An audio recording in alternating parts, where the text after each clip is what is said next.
changé. La malédiction, bénédiction. Il a changé. La malédiction, bénédiction. Jésus a changé. La malédiction en bénédiction. Il a changé. La malédiction en bénédiction. Il a changé. La malédiction en bénédiction. Ma malédiction en bénédiction. Jésus a changé la malédiction en bénédiction. Jésus a changé la malédiction en bénédiction.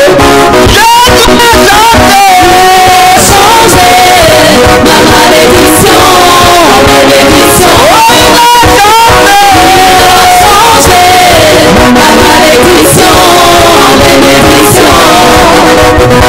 Il n'a pas dit son dernier mot sur ta vie. Il n'a pas dit son dernier mot. Jésus est puissant. Il n'a pas dit son dernier mot. Jésus est puissant. Il n'a pas dit son dernier mot. Jésus est puissant. Il n'a pas dit son dernier mot. Il a dit, il n'a pas dit son dernier mot. Mon Dieu est tout puissant. Il n'a pas dit son dernier mot. Sur ta vie, il n'a pas dit son dernier mot. Jésus est puissant. Allez voir Jésus, il n'a pas dit son dernier mot.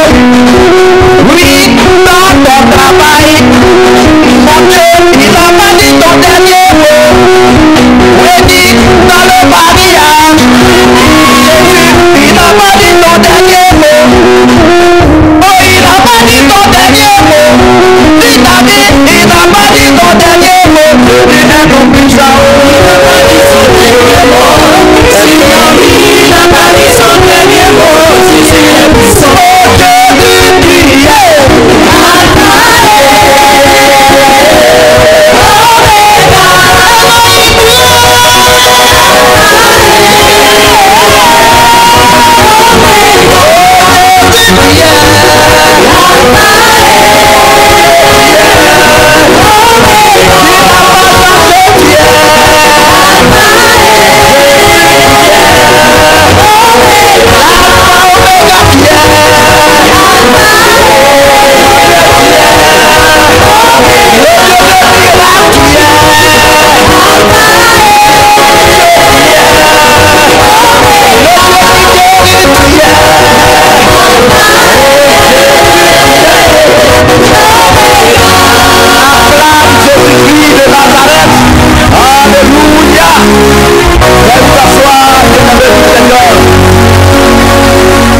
Alléluia. Quels sont ou quel est le rôle du Saint-Esprit dans ta vie? Les actes du Saint-Esprit. Qu'est-ce qu'il peut faire pour toi? Ce texte que nous avons lu dans Jean, tiré de Jean chapitre 15, il nous parle de la vigne. Par l'image du sceptre de vigne, le bois de la vigne, le Seigneur Jésus était en train d'enseigner à ses disciples leur nouvelle position sur cette terre. Alléluia. Ce que tu es, ta position sur terre. Il était en train de leur enseigner cela. Alors, les frères et sœurs en Christ, il avait fait jusque-là, le peuple d'Israël, Dieu les comparait à une vigne, à la vigne. Donc, lui, Dieu, il attendait le fruit de cette vigne depuis longtemps. Quand nous prenons le livre de Psaume 80, le 8 jusqu'au 9, il dit, il les a transportés. Si c'est une vigne, la plante, il a pris cette plante-là depuis l'Égypte. Il a déraciné, lui-même il a pris, jusqu'en Canaan pour aller planter la vigne. Et il est là pour attendre le fruit. Alléluia. Ça c'est le psaume 80, les versets 8 et 9 qui nous dit ça. Mais en vain, et par plusieurs paroles des prophètes, il a comparé ces Israélites comme la vigne. Ésaïe chapitre 5, verset 1 à 4, où il a tout fait, il a désherbé, il a nettoyé ce grand champ-là, il a mis même de l'engrais, mais il attend, le résultat est en vain. Alléluia. Alors Dieu avait mis à côté, oui, les autres nations, qu'on appelait les gentils, à cause de leur idolâtrie. Et s'est formé un peuple qui est appelé Israël. Mais le fruit qui consistait à l'obéissance de la loi de Moïse, en vain ce Dieu attendait, mais la vigne produisait des raisins sauvages, des fruits sauvages. Je le disais au premier culte, la canne à sucre que nous connaissons. Si quelqu'un, quand moi j'étais enfant, canne à sucre, je confondais avec le réseau, une déma. Moi je confondais les deux quand j'étais enfant. Ça veut dire, si tu ne fais pas attention, je dis toujours à mon grand frère, quand je vois le réseau là, je dis, mais ça c'est pas canne à sucre. Il me dit, non, c'est pas ça. Ça veut dire, s'il ne faisait pas attention, j'allais arracher un pour aller planter. Alléluia. Alors, il y a des plants qui sont sauvages. Mais Dieu veut que nous, on n'est pas sauvages en Jésus-Christ. Alléluia. Nous voulons produire, Dieu veut que nous produisons des fruits dignes. Mais malheureusement, notre nature humaine de l'homme pécheur fait que en tout temps nous produisons des fruits qui ne sont pas dignes de Dieu. Que Dieu nous pardonne ce matin au nom de Jésus-Christ de Nazareth. Et en cela nous savons que nous ne sommes absolument rien. Et Dieu lui-même a fait le constat. Alléluia. Il a fait le constat que lui, sans lui, Dieu, tu es incapable de quoi que ce soit. Nous ne pouvons rien faire sans ce grand Dieu. Alléluia. C'est ce que Jésus leur a dit. Et voilà comment il va dire. Il dit, je suis le vrai sceptre. Je suis le vrai bois. Pourquoi il dit le véritable? Parce qu'il y a adaptable et il y a le véritable. Lui, il est le vrai. Parce que Israël était enraciné en Abraham. Ils disent qu'ils sont les enfants d'Abraham. Ils sont focalisés sur leur loi. Mais avec cette loi, se disant fils d'Abraham, des ressortissants de Jacob, Israël, mais ils n'étaient pas dignes, capables de produire des fruits dignes de notre Dieu. Alléluia. Alors, où ils étaient focalisés, ce n'était pas dans le vrai. Dieu veut que tu viennes dans le vrai. Parce qu'il faut lui en toi, et c'est le seul Fils Jésus-Christ en toi, par son esprit, qui est capable d'arriver où Dieu veut que tu arrives, parce qu'il a commencé quelque chose dans toi, il va terminer au nom de Jésus-Christ de Nazareth. Alléluia. Il a commencé, il terminera. C'est le Dieu fidèle, l'alpha et l'oméga. Alors Christ est mort pour nous, pour nos péchés, pour que nous ne soyons pas condamnés. Nous avons été condamnés en Adam, mais nous sommes des Israélites maintenant en Jésus-Christ spirituellement. Et Christ remplace la vie de Dieu sur terre, c'est lui-même. Ésaïe chapitre 11, le verset 1 jusqu'au verset 5, il dit, ça, si c'est une vie, le bois a été coupé. L'ennemi croyait par la mort de Christ arracher ce bois. Mais il n'a pas arraché. Il a coupé. 3 jours après, il est ressuscité d'entre les morts. Alléluia. Alors tout ce que l'ennemi planifie, manigance contre toi, ne te décourage pas. Dis à ton voisin, ne te décourage pas au nom de Jésus-Christ de Nazareth. Tu as coupé, on ne t'a pas déraciné. Dis-lui ça aussi. Toutes ces souffrances, quand tu lis le passage de Jean chapitre 15, il dit même quand tu es en train de bien produire, encore il va te récepter, il va te tailler, mais il ne va pas te déraciner. Même si le diable, l'ennemi est en train de te fatiguer, c'est pour avoir une autre révélation de ton Dieu par sa puissance au nom de Jésus-Christ de Nazareth. Alléluia. Et à chaque fois, quand Dieu veut se révéler à une personne, il traverse des moments très difficiles. Rien que pour connaître Dieu d'une autre façon.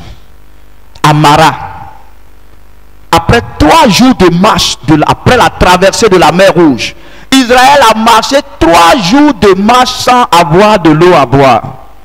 Ils étaient fatigués. Ils ont commencé à murmurer contre Moïse. Pourquoi tu nous fais ça? Et heureusement pour eux, ils trouvent de l'eau à Mara. Et ils sont allés, ils ont couru pour aller se jeter sur l'eau pour commencer à boire. Malheureusement, l'eau était amère, n'était même pas buvable. Et tu pas qu'elle conduit ça. Alléluia. Et ils ne pouvaient pas boire. Si ta vie est amère, que Dieu change ça. Que ça soit buvable maintenant au nom de Jésus-Christ de Nazareth. Si ta situation est amère, ce Dieu qui change les situations désagréables à agréables, qu'il change ta situation amère, que ça soit un témoignage pour sa gloire au nom de Jésus-Christ de Nazareth. Et lorsqu'ils sont allés boire l'eau, parce qu'il a recommandé à Moïse, coupe un bois, jette sur l'eau. Quand il l'a fait, ils sont allés maintenant prendre l'eau pour boire. L'eau est devenue buvable. Que Dieu touche ta vie, que tout change par son esprit au nom de Jésus-Christ de Nazareth. Il veut tout changer. Il veut contrôler ta vie. Il veut te diriger. Et c'est lui seul qui en est capable. Alors, le Seigneur est le verset. Et nous sommes les sarments. Le nouveau sceptre, c'est Christ lui-même. Il veut vivre en moi par sa parole, par la foi, mais par son esprit. Parce que si tu crois, lui, Christ et son Père, ils viendront habiter en toi. Le jour où tu as cru, l'Esprit est venu. Dieu et lui, son Fils, en esprit, ils sont venus habiter en toi au nom de Jésus-Christ de Nazareth. J'ai dit aux gens, on était à l'évangélisation hier, j'enseignais l'évangélisation au flambeau. Je leur ai dit dans Apocalypse chapitre 3, le verset 20. Quand Christ dit je frappe, celui qui ouvre, je rentre et je supérerai avec lui. Quand il rentre là, il est où? Il est dans toi. Alors partout où tu vas là, il est Christ en toi. Il ne faut pas te croire seul. Ton problème sera résolu. Il veut travailler. Il y a des actions de Dieu qu'il veut par Christ, parce que sans lui tu n'es rien. Il veut vraiment ce qu'il a commencé, il veut terminer pour la propre gloire de son nom, au nom de notre Seigneur Sauveur Jésus-Christ. Alors, ces paroles qui sont en nous, par la foi en Jésus-Christ, il vient faire de nous son habitation. Mais la foi dont je parle, ça implique des choses que nous devons savoir. Quand on parle de foi, la foi en Jésus-Christ, ayez foi en Jésus-Christ, il y a des choses qui impliquent la foi, que tu dois savoir. La première chose, c'est le renoncement de soi-même. Quand quelqu'un a foi, tu as commencé à renoncer à toi-même, à ta propre vie, à tes propres ambitions, à tes propres désirs. Il faut voir Pierre. Jésus lui a dit, lorsque Pierre marchait, Jésus marchait sur l'eau, et Pierre l'a vu venir, il dit, si c'est toi, appelle-moi pour que je vienne. Et Jésus lui dit, viens. Et il sauta sur l'eau. Il s'est oublié lui-même. Comme il s'est oublié par la foi, et il a regardé à Jésus, et il a écouté, c'est la parole viens qui était en lui. L'eau était devenue solide au nom de Jésus-Christ de Nazareth. Où l'ennemi veut t'enfoncer que tu as ta foi, Dieu te remonte que ça soit solide au nom de Jésus-Christ de Nazareth. Et il a commencé à marcher sur l'eau. Mais quand il a commencé à regarder à lui-même et à regarder à gauche, à droite, il a perdu cette foi et il a commencé à s'enfoncer. Tu as commencé à t'enfoncer parce que tu as commencé à regarder à toi-même. Ne regarde plus à toi-même, mais aie confiance à la parole et à Dieu. Tu avanceras au nom de Jésus-Christ de Nazareth. Cette fois, ce que Dieu veut faire en toi, ça demande d'abord que toi-même, tu t'oublies toi-même. Amen. À force de ne pas t'oublier, tu as passé tout ton temps dans le regret. Alors que l'inquiétude dans le cœur de l'homme là-bas le fait tomber. Proverbe chapitre 12, verset 23. À cause de tes problèmes là, tu es abattu, tu es tombé. Et ce que Dieu veut faire en toi, ces actions qu'il veut mener en toi, il ne peut pas le faire parce que tu es en train de détruire par ta déception. Que tu changes cela au nom de Jésus-Christ de Nazareth. Les apôtres étaient remplis de déception quand Jésus était mort. Mais après 10 jours, quand Jésus est monté, ils se sont ressaisis. Et ces 10 jours-là, ils ont entendu. Et c'est là, Dieu est venu habiter en eux par le Saint-Esprit. Alors, ça demande aussi notre confiance totale. Ils ont pu attendre par leur confiance totale. Même s'ils ne voyaient pas Jésus, ils avaient la foi, implique une confiance totale à la parole de Dieu. Alléluia. Après cette confiance, c'est accompagné de notre obéissance. Quand quelqu'un a confiance, si tu as la foi, tu obéis seulement. Dieu demande ton obéissance. Dieu demande à ce que tu obéis. Le reste, il s'en chargera. Ne regarde pas à gauche, ne regarde pas ni à droite, car ton Dieu est avec toi. C'est ce qu'il a dit à Moïse.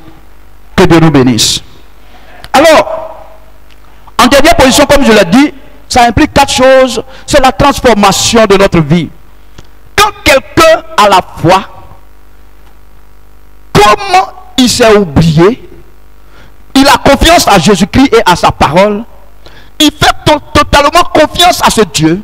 En obéissant, toi-même tu es transformé sans le savoir. Dieu transforme des choses par son esprit parce que son esprit vient habiter en toi. Alléluia.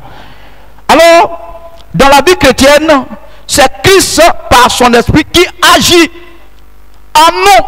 Sinon, nous ne sommes absolument rien.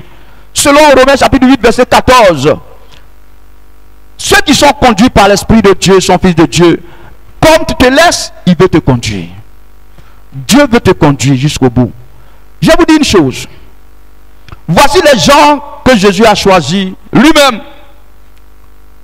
Après un moment de longue prière, toute la nuit Jésus a prié pour choisir ses disciples. C'est ça, non?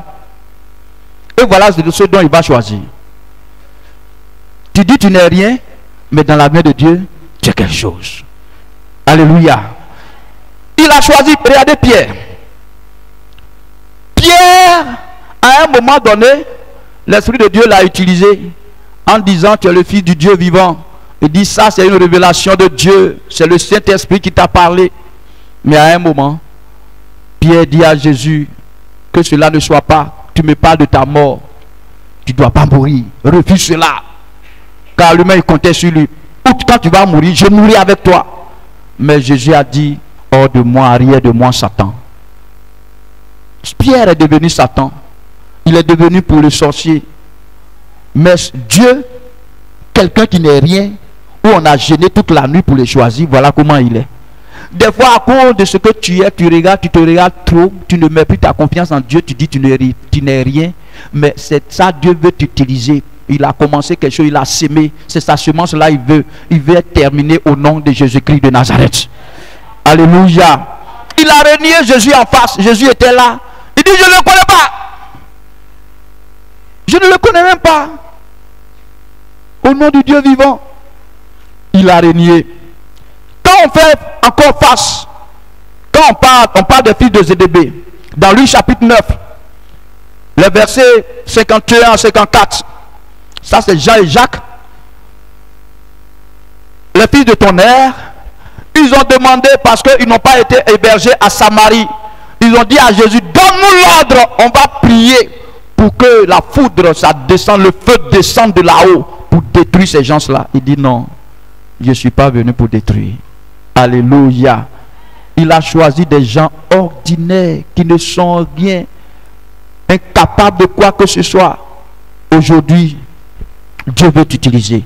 Et les apôtres même, lorsque les filles de Zébédée, leur maman a demandé que l'autre s'asseye à droite, l'autre à gauche, mais ils se sont irrités contre eux. Il a eu la division entre eux. Mais voici ces gens-là que Dieu a choisi. Ça c'est dans Matthieu chapitre 20, versets 20 à 28. Dieu a choisi des gens ordinaires, comme je le dis, pour faire de quelqu'un. Dieu veut faire de toi quelque chose agréable par son esprit, qui qui est en toi, laisse-toi entièrement. Tu as trop compté sur toi-même. Ce qu'il a commencé, il veut finir. C'est le moment de nous abandonner à lui. Alléluia. Alléluia. Les frères et sœurs en Christ, comme je le disais, nous sommes quelque chose. Matthieu chapitre 5 verset 3, il dit: heureux les pauvres en esprit, car le royaume des cieux leur appartient. Pauvre en esprit. Pauvre en esprit. Quand quelqu'un est pauvre en esprit, on peut l'envoyer ici, il peut aller. On peut lui dire même il faut balayer ici, il va balayer. On peut dire il faut aller comme ça. Ça veut dire l'Esprit de Dieu est prêt à l'envoyer partout où il veut. Parce que lui, il est pauvre, il ne se voit pas comme un grand. Alléluia. Toujours rabaissé. Alors, cet esprit-là, il veut faire de nous quelque chose. C'est pour cela qu'il dit, il est le consolateur. Il vient pour te consoler. Il vient pour te consolider. Ça, c'est le latin qui dit ça. Consoler. Consolider. Pour te rendre fort. Parce que sans toi, tu n'es rien. Sans lui, Dieu, tu n'es rien. Alléluia. Alors, Jean chapitre 15, verset 26. Il vient encore pour témoigner de Dieu et de son Fils. Même la parole de Dieu. Il veut venir prendre ta vie. Le message que tu vas donner, que tu prêcheras. Ça veut dire il va te prendre pour témoigner de sa part. C'est pas toi qui parles, mais c'est Dieu qui veut parler. Ce n'est plus moi qui vis, alléluia. C'est Jésus qui vit en moi. Ce n'est plus moi qui vis, alléluia. C'est Jésus qui vit en moi. Tout le monde ensemble.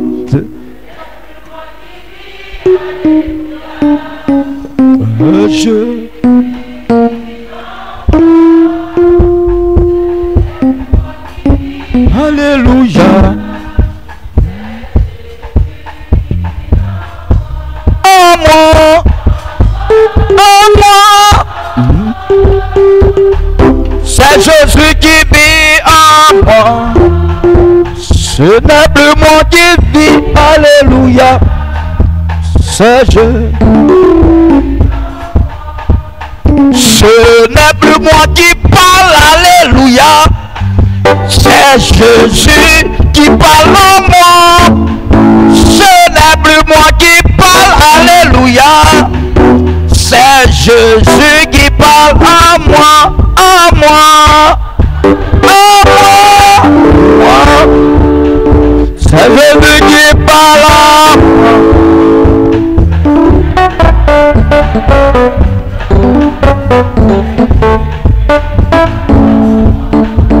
Merci beaucoup. Alléluia.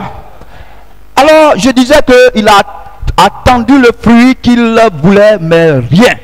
Mais quand tu prends dans la chapitre 5, verset 22, c'est l'Esprit de Dieu qui produit en nous des fruits dignes de Dieu.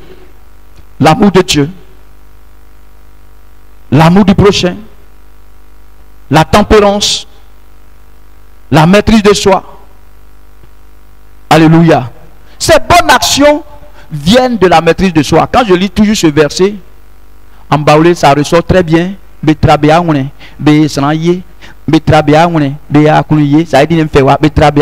Si tu persévères, tu peux être généreux. Si tu persévères, tu peux. Il y a beaucoup de choses. Tout ce qui vient devant là-bas, là, c'est par la persévérance. Mais si tu n'es pas persévérant, il y a beaucoup d'actions que tu ne peux pas faire. Mais c'est l'Esprit de Dieu qui peut faire ça en nous. Laissons-le faire ce qu'il a commencé en nous, au nom de notre Seigneur et Sauveur Jésus-Christ. Dieu veut nous utiliser. Il demande notre confiance et son esprit est notre source de témoignage et de révélation. C'est l'esprit qui est la source du témoignage et des actions de Dieu en nous. 2 Samuel chapitre 6 verset 20 à 23. Voilà l'âge de l'alliance. Ils ont pris et on ramenait en Israël ce jour-là. David était content. Par exemple, on prenait même pour aller chez David. David était tellement content Il a commencé à danser. Quand tu prends 2 Samuel chapitre 6, verset 20 à 23, David a commencé à danser devant l'arche de l'alliance, de sorte que même son gros pain traînait. La joie était débordante. Et sa femme Michal s'est fâchée, fils de Saül. Il dit, regardez-moi un grand, regardez un roi qui s'humilie devant ses enfants, qui s'humilie devant le peuple de Dieu. Et voilà ce que David a dit. Il dit, David disait, sous la conduite de Dieu, du Saint-Esprit, il dit, je veux paraître plus vil que ça, car c'est devant le Dieu qui m'a choisi, de préférence à ton Père. Amen. Je veux paraître plus vil, je veux être rien même, rien devant Dieu là. Je veux même pas paraître petit même. Alléluia. Comme la femme s'est fâchée, Dieu dit, toi Michal, tu ne vas plus enfanter, tu deviendras stérile. Et elle n'a pas enfanté. Alors laissons Dieu travailler en nous. Laissons Dieu agir en nous. Alors, c'est par son amour. L'amour de Dieu qui nous déborde par la foi, par la confiance. Il veut vraiment travailler en nous. Il y a des choses que l'homme considère, mais Dieu, lui, il ne considère pas. Regardez dans Jérémie, par exemple, chapitre 19, verset 19. Il dit, ainsi parle l'Éternel. Si tu te rattaches à moi, je te répondrai. Et tu tiendras devant moi. Si tu sépares ce qui est précieux de ce qui est vil, tu seras ma bouche. Alors, l'Esprit de Dieu veut travailler vraiment, faire des actions en nous, mais nous devons séparer les choses qui ne sont pas de Dieu aux choses de Dieu et nous rattacher à lui. Alors, la puissance qui agit par l'Esprit, quand nous avons, cette puissance agit par l'Esprit quand nous avons cru. Alléluia. Je dis, cette puissance agit en nous. La puissance de l'Esprit de Dieu agit en nous quand nous croyons. Marc chapitre 16, le verset 17 à 18. Il dit, voici les miracles qui accompagneront ceux qui auront quoi?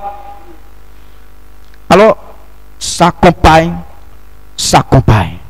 Alors, la puissance agit en nous. L'Esprit de Dieu agit quand tu crois, quand tu as accepté. Alors, il faut une démonstration de la puissance de Dieu qui accompagne la prédication de la parole de Dieu au milieu des gentils, plongés dans les ténèbres de l'idolâtrie sous la puissance de Satan. Alors, ça accompagne. Ça veut dire, ces miracles-là accompagnent l'évangile. L'évangile, c'est une puissance de Dieu pour le salut de quiconque croit. Mais quand nous allons à l'évangélisation, quand nous allons prêcher, ça veut dire l'évangile est devant et les miracles accompagnent. Mais c'est ce que les gens ne veulent plus faire. Maintenant, c'est les miracles devant, la parole de Dieu derrière. Je le disais ici au premier culte. Aujourd'hui, l'église Semba, sa force, c'est l'enseignement. Mais aujourd'hui, on est en train de tout mélanger. Nous, les fidèles de l'église Semba, on est un peu partout pour chercher miracle. Ça, c'est pas bon. J'étais venu ici quand j'étais à Orly. Un mercredi, je devrais venir pour prier pour ici. Et il y a un jeune homme qui est venu me rendre un témoignage. Il est allé au quartier Baoulé. Il y a un prophète là-bas, un Ghanéen, on appelle le coin Breakable, je ne sais pas. Et c'est là-bas il est parti pour aller chercher sa guérison, le miracle de Dieu. Et on l'a fait payer des choses, des savons, des liquides, du sel, beaucoup de choses. Et un disciple de ce monsieur est venu le trouver sur le banc et il lui a demandé, toi tu es chrétien? Il dit oui, je suis chrétien. Il dit de quelle dénomination? Il n'a pas caché. Il dit je suis de l'église Semba. Il dit mais chez vous il y a tout là-bas. Qu'est-ce que toi tu es venu chercher ici? C'est maintenant il se rend compte que il a tout parce qu'il avait mis miracle devant. Il ne sait pas que lui-même, quand il croit, si tu crois, les choses vont t'accompagner. Toi-même tu peux chercher les démons. La base c'est la parole de Dieu. Si tu as la parole, les autres choses t'accompagneront aussi au nom de Jésus-Christ de Nazareth. Il dit même si tu bois des breuvages mortels, ça veut dire que tu bois quelque chose qui peut te tuer. Je me rappelle bien, le vieux Goïbi Samuel en son temps, paix à son âme, il est allé à quelque part avec sa femme, Sarah, notre maman, et puis dans leur nourriture, ils ont mis, pareil, c'est un serviteur de Dieu, ils ont mis du poison dans leur nourriture. Et ils ont mélangé la sauce. Et le vieux a prié. Maman dit sauce là, je ne comprends pas. Il dit à maman, tais-toi, il ne faut pas parler. Est-ce qu'on t'a demandé quelque chose? Non, ils nous ont donné sauce, on va manger. Et ils ont prié. Lui-même, il sait ça. Hein? Mais je dis pas, il ne faut pas faire ça aux yeux. Si toi tu sais, ta foi n'est pas la foi du vieux. Il a mangé. Et puis rien ne s'est passé. Mais ces gens-là, ils ont commencé à mourir. Vraiment. Alors, c'est la foi qui est devant. Si tu crois à la parole, par l'obéissance, j'ai dit, cette fois-là, je parle de quelqu'un qui s'est oublié lui-même, qui ne pense plus à lui-même, mais il s'est abandonné dans la main du Seigneur.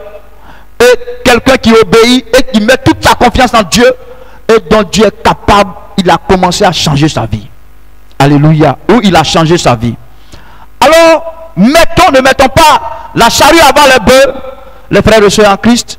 Dieu veut agir en nous, mais cette puissance-là, sa puissance, il veut le manifester pour ceux qui ont cru en lui. Alléluia. Alléluia. Alors, ces signes montrent la victoire que remporte la puissance de la grâce sur la puissance de Satan sous lequel gisait l'homme. Quand on parle de ça, ça veut dire il veut nous montrer ces signes-là que nous sommes victorieux. Toi, tu es victorieux. Moi, je suis victorieux. Et cette victoire, il a écrit en 1 Jean chapitre 4, verset 4. Mes petits enfants, vous les avez vaincus. Car celui qui est en vous, il est plus grand que ce qui est dans le monde. Alléluia. Déjà ta victoire, c'est parce que tu es fils de Dieu. Tu crois à la parole de Dieu. Tu as accepté Jésus-Christ comme ton Seigneur et ton Sauveur. Tu as pu t'oublier, de renoncer à toi-même à cause de Christ. Tu ne penses plus à toi-même, à tes propres désirs, à tes propres ambitions. Tu ne veux plus te venger. Et quand tu fais ça, par l'obéissance à Dieu, par la confiance à Dieu qui te transforme, Dieu agira certainement au nom de notre Seigneur et Sauveur Jésus-Christ. Alléluia. Christ veut être avec nous jusqu'à la fin du monde. Il veut agir en nous jusqu'à la fin du monde. Est-ce que tu veux te donner à lui entièrement? Veux-tu t'abandonner entièrement à lui? Ce n'est pas toi qui vas vivre. Ce n'est pas toi qui agis. Ce n'est pas toi qui parles. Ce n'est pas toi qui fais les miracles. Mais c'est Dieu qui veut le faire. Et je l'ai dit ici. Ils ont présenté une fois. Il y a les gens manigancent des choses. Quelqu'un, ils ont emballé son pied, disant qu'il a une plaie. Et le prophète dit, il va faire un miracle. Et ils sont partis. Bon, ils n'ont pas demandé publiquement, mais c'est après. Ils ont balancé, nous on a vu. Il a attrapé son pied. Il dit, Dieu va faire le miracle. Dieu va faire le miracle. Le miracle va se produire. Ton pied, sa tête plaie sera guérie au nom de Jésus. Et Jésus même, il est fatigué au ciel des... Et ils ont fait jusqu'à quand ils ont débandé. Ça veut dire il n'y avait rien. On dit c'est le grand miracle. Ils ont commencé à crier. Oh! Alléluia. Quand tu prends Ésaïe, chapitre 54, comme je l'ai dit, il nous dit, pardon, Ésaïe chapitre 11, verset 1, il dit cet esprit-là, ce n'est pas un esprit qui prophétise sur les ouïdis. Ça veut dire ils ont dit quelque chose et il prend ça, ou bien ils ont fait quelque chose, manigancé quelque chose, il prend ça, il va faire. Il dit non. Cet esprit-là, lui-même, il crée des choses en l'homme, mais ne le touche pas. Laisse-le agir. Ne regarde pas ni à gauche, ni à droite, mais laisse Dieu agir au nom de notre Seigneur et Sauveur Jésus-Christ. Alors c'est par l'évangélisation, par la proclamation de la parole, Dieu veut agir. Alléluia. Est-ce que tu peux laisser Dieu parler en toi, ta vie peut parler de Dieu, témoigner de Dieu. Ta personne peut témoigner de Dieu. La première chose, c'est notre vie. Que Dieu veut changer. Dieu veut transformer. Que la gloire revienne à notre Dieu au nom de notre Seigneur Jésus-Christ. Amen. Veuillez vous tenir debout, bien-aimés du Seigneur. Ensemble, nous allons prier le Seigneur. Dis à Dieu de nous faire grâce, de transformer notre vie, de nous remplir chaque jour qu'il le fait, pour que nous puissions être agréables à lui, pour faire de nous ce qu'il veut et à jamais, au nom de notre Seigneur et Sauveur Jésus-Christ. Prions le Seigneur ensemble. Prie Dieu.